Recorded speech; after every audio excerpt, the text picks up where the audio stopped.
Erwan Barguin pour le Notaire Pays Bigoudin Littoral Sud.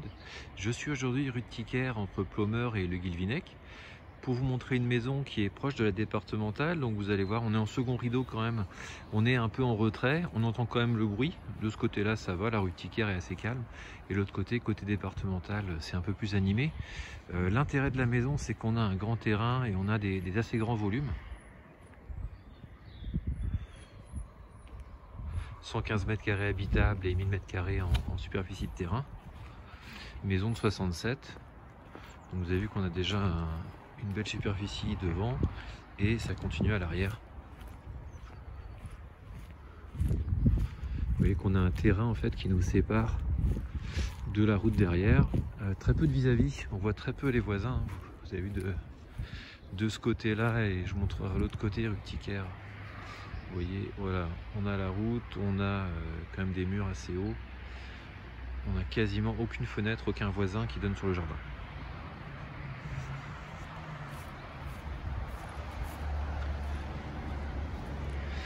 Et voici l'arrière de la maison. On a une terrasse devant et un petit sas en fait qui protège la maison.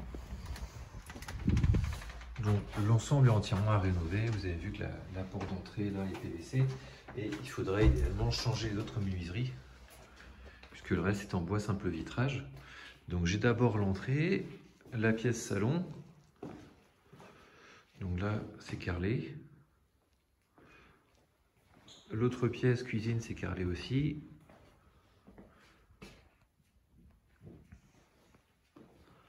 On voit hein, les fenêtres bois simple vitrage. L'électricité qui sera à reprendre aussi. On est en G, hein, niveau DPE, donc passoire thermique. Après, voilà, on sait que c'est lié au mode de chauffage, à l'absence d'isolation. Donc c'est assez facile de faire progresser la note en remplaçant le système de chauffage, en isolant les combles, en améliorant les fenêtres aussi. Là, on est sur un plancher bois au niveau de la chambre. Une vue de plein pied possible parce que donc on a la chambre ici, un petit débarras, le WC et la salle de bain après dans le prolongement. Donc voilà, on peut très bien vivre de plein pied. Dans le prolongement, on a un grand garage avec un grenier et sur le côté la chaufferie qui communique avec le jardin. Donc on voit la chaudière fuel ici avec de l'espace buanderie, chaudière de 2010. Donc pour l'instant en bon état, je pense que ça vaut le coup de la garder quelques années, le temps de faire les travaux dans le reste de la maison, puis après à voir si on les aide. Est-ce qu'on passe en pompe à chaleur RO ou est-ce qu'on reste sur le fuel quelques temps. Au niveau parasitaire, la maison est saine. Ce qui a été signalé en fait, c'est un début de champignon mais qui est lié à une infiltration d'eau. Là on voit clairement l'infiltration d'eau ici aussi. Et donc on a un petit départ de champignons mais donc dans une pièce chaufferie périphérique. Donc c'est sans grande incidence sur la maison. Je vais vous montrer l'étage. J'aime assez le carrelage à damier bleu et noir. C'est assez original, on peut faire une déco sympa si on revoit un peu les murs. Donc l'escalier, comme souvent, il est assez facile à pratiquer sur ce type de maison. Escalier tournant comme ça, on arrive sur un grand palier. Et sur les chambres, vraiment des grandes chambres, des grandes pièces. Ici, on voit le ballon d'eau chaude qui est dans le fond.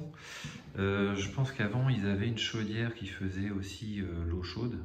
Et quand ils ont remplacé la chaudière en 2010, ils ont dû mettre ce ballon d'eau chaude. Là, on a une pièce, pour l'instant, débarras. Je pense que c'est une pièce qui devrait à terme avoir une vocation de salle d'eau, salle de bain. Et on aurait donc notre salle d'eau avec ces 4 grandes chambres. Vous voyez qu'ici, on a une trace d'infiltration, d'humidité. C'est une ardoise qui a bougé en fait, je vous montrerai le toit tout à l'heure. Et la dernière chambre, la 4e à l'étage, donc toujours un bon volume.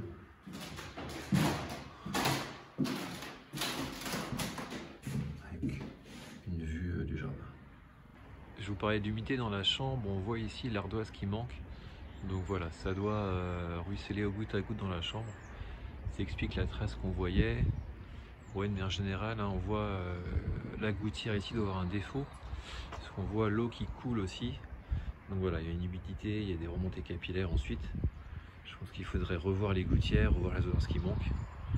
Sinon, assez peu de fissures dans la maison. Le bâti semble assez simple par rapport à aux techniques de construction de l'époque.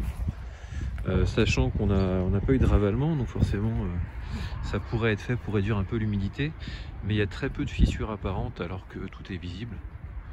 On en voit une le long, etc. Mais voilà, pour une maison des années 60 qui a plus de 50-60 ans, ça reste assez limité par rapport à ce qu'on peut voir tout le long de la façade. Voilà, à nettoyer, à ravaler. Là c'est pareil, on voit la gouttière qui serait sans doute à remplacer. On voit les cache-moineaux qui sont intégrés, qui sont un peu fatigués aussi. Sinon l'ardoise en elle-même est pas si mal, hein. L'ardoise serait sans doute pas à jeter tout de suite, mais plutôt les gouttières et les cache-moineaux à surveiller.